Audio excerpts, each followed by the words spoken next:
Assalamualaikum warahmatullahi wabarakatuh. Bismillahirrahmanirrahim. Alhamdulillahirabbil alamin. Wa bihi nasta'inu ala umurid dunya waddin.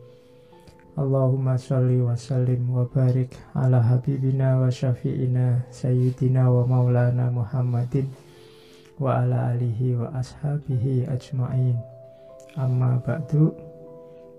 Sahabat Yunisia yang berbahagia, di hari kesekian kita berpuasa.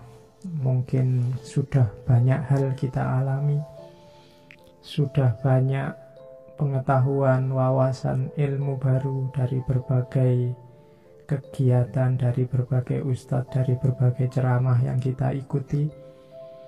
Dan mungkin banyak hal lagi yang kita dapatkan secara rohani dari puasa.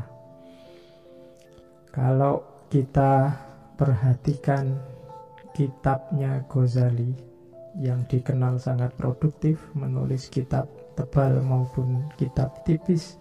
Ghazali pernah menulis satu risalah kecil yang populer sekali tentang puasa yang dikenal sebagai Asrorus Syam, rahasia puasa. Dalam kitab tersebut secara umum Ghazali meringkas hakikat dan hikmah puasa.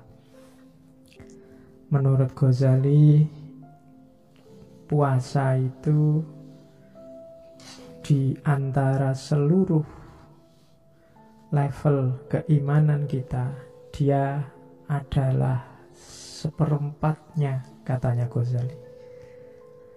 Ini diambil dari dua hadis yang digabung oleh Ghazali. Ada hadis yang berbunyi as-shaumu nisfus sobri, dan ada hadis yang berbunyi as-sobru nisful iman. Puasa itu setengahnya, setengah dari kesabaran, dan kesabaran itu setengah dari keimanan. Dari situ secara logika Ghazali menyimpulkan, oh berarti puasa itu seperempatnya keimanan. Dan katanya Ghazali, istimewanya puasa adalah puasa itu kalau dibandingkan dengan barang di bumi ini, dengan alam semesta ini, dia seperti Masjidil Haramnya. Masjidil Haram itu kan kita sebut rumah milik Allah atau Baitullah. Padahal semua permukaan bumi ini ya hakikatnya miliknya Allah. Tapi Allah secara khusus menyebut bahwa Masjidil Haram adalah Baitullah. Itu menunjukkan istimewanya Masjidil Haram. Dan kata Ghazali, itulah istimewanya puasa dibandingkan ibadah-ibadah yang lain. Oleh karena itu, sahabat Yunisia, mari kita lebih serius lagi berpuasa. Insya Allah kita punya banyak wawasan, kita punya banyak sudah teori-teori dan hikmah tentang puasa. Mari kita lebih serius lagi tentang puasa, biar puasa tidak hanya menghasilkan lapar dan haus, bagaimana sabdanya Nabi. Akan saya sampaikan beberapa pada kesempatan kali ini hadis-hadis yang dikutip oleh Ghazali dalam Asrorus Syam yang berhubungan dengan puasa. Hadis-hadis ini menurut saya khas, yang mungkin beberapa di antaranya banyak dikutip oleh para penceramah, para ustadz. Tapi semoga dengan kita ulang di kesempatan ini ada pencerahan baru tentang puasa. Pertama, di kitab tersebut Ghazali menyebut salah satu hadis yang berbunyi, inna syaitona la yajri min ibni adama majroddam fadoyiku majarihi bilju. Katanya Ghazali, sesungguhnya setan itu berjalan masuk ke dalam diri manusia melalui aliran darah. fadoyiku maka sempitkanlah majarihi aliran darah manusia biljui dengan lapar.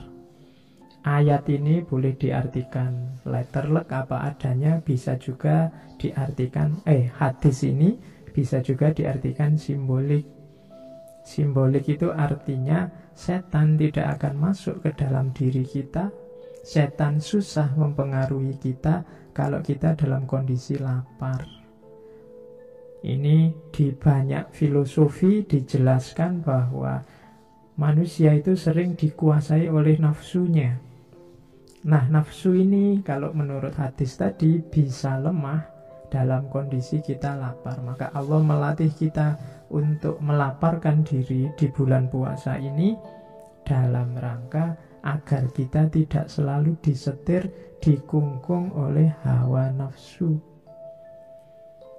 Ada hadis yang lain yang sering juga dikutip oleh para ustadz di bulan puasa ini, yaitu innallaha ta'ala yubahi malaikatahu bisyabi al-abidi fayaqulu ayyuhasyab at-tarik sahwatahu li ajli al-mubdil syababahu li anta indi kabakti malaikati.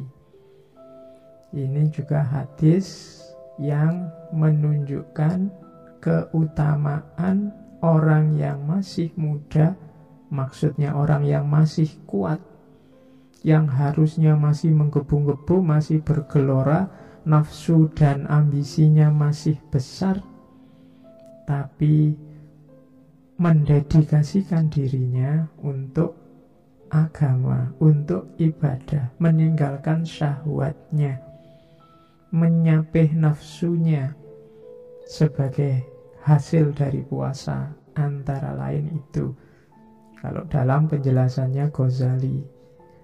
Oleh karena itu, sahabat Yunisia yang berbahagia, khususnya yang muda-muda, tidak perlu menunggu besok, tidak perlu menunggu nanti, tidak perlu menunggu waktu untuk jadi orang baik, jadi orang soleh, untuk menyapih nafsu kita, untuk tidak disetir oleh hawa nafsu kita.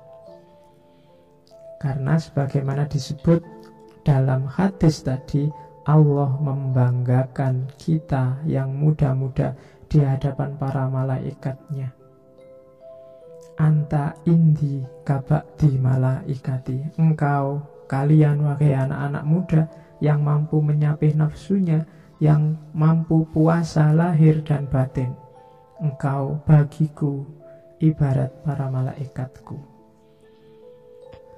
Sahabat Yunisia yang berbahagia, dalam Asrorus Syam kita akan bisa menyimpulkan bahwa puasa itu punya berbagai dimensi dan akan sangat baik kalau semuanya terpenuhi. Yang pertama adalah dimensi kepatuhan, bahwa puasa itu menunjukkan kepatuhan kita kepada Allah.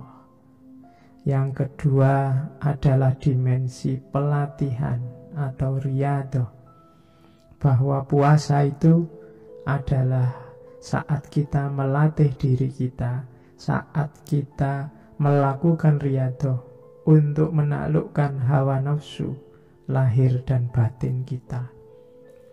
Yang ketiga, puasa adalah pengorbanan dan persembahan kepada Allah. Puasa adalah mengorbankan rasa enak fisik, mengorbankan rasa nyaman rohani demi Allah, demi menjalankan perintahnya, demi agar Allah ridho pada kita.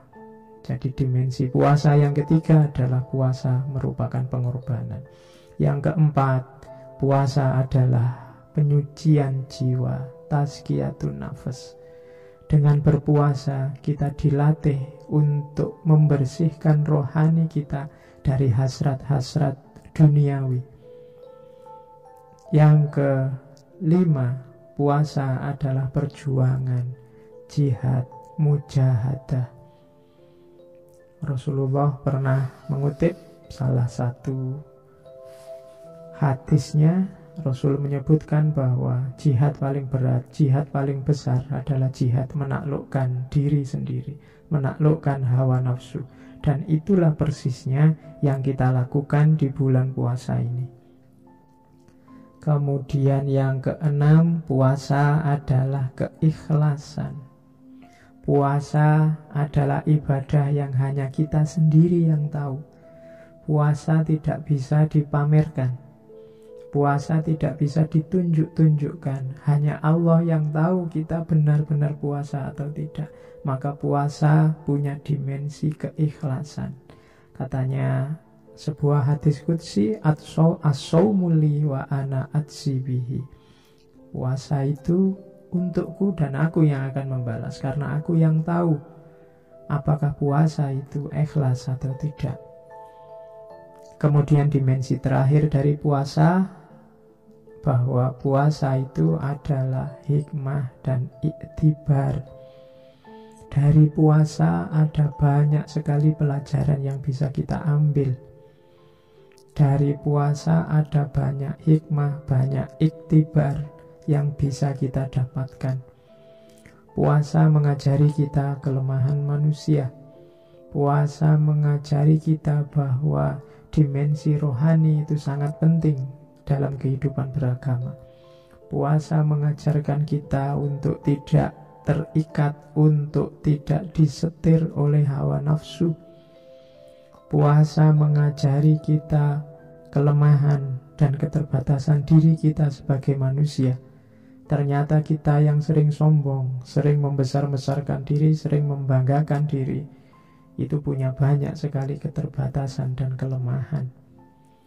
Puasa juga mengajarkan kita kepekaan dan kepedulian sosial. Dengan berpuasa, kita tahu bahwa ada sangat banyak orang yang menderita, ada sangat banyak orang yang sengsara, khususnya mereka yang kesulitan mencari makan, khususnya mereka yang kesulitan memenuhi kebutuhan sehari-hari. Dan itu kita rasakan sendiri langsung saat kita berpuasa.